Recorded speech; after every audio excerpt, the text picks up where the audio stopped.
penggerebekan pesta narkoba di perumahan Spring Hill, Bandar Lampung. Jajaran Satuan Reserse Narkoba Polresta Bandar Lampung melakukan penggerebekan di salah satu perumahan Spring Hill di Kecamatan Kemiling, Bandar Lampung pada Kamis 30 September 2001 sekitar pukul 16 waktu Indonesia Barat.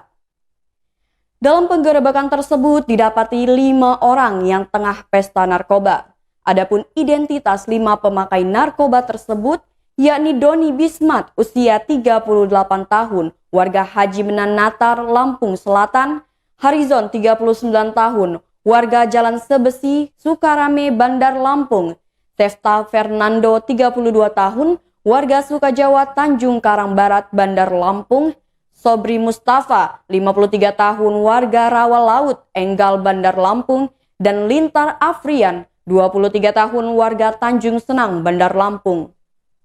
Kasatres Narkoba Polresta Kompol Zainul Fahri mengatakan penangkapan terhadap 5 tersangka penyalahgunaan narkoba berawal dari informasi yang diterimanya dari masyarakat.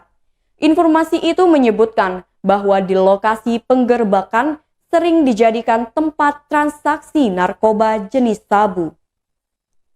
Zainul mengatakan setelah dilakukan pengecekan, tim Opsnal Satres Narkoba Polresta mendapatkan 5 orang laki-laki dalam sebuah rumah. Kelima orang tersebut diduga kuat tengah melakukan pesta sabu.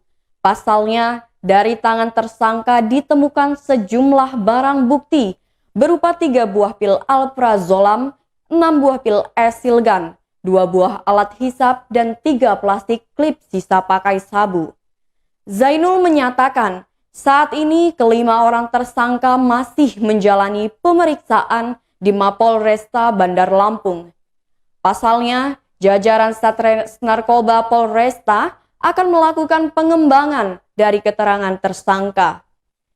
Zainul menambahkan 5 tersangka akan dijerat dengan pasal 112 ayat 1 Undang-Undang tentang Penyalahgunaan Narkotika dengan minimal pidana 4 tahun penjara atau maksimal 12 tahun penjara.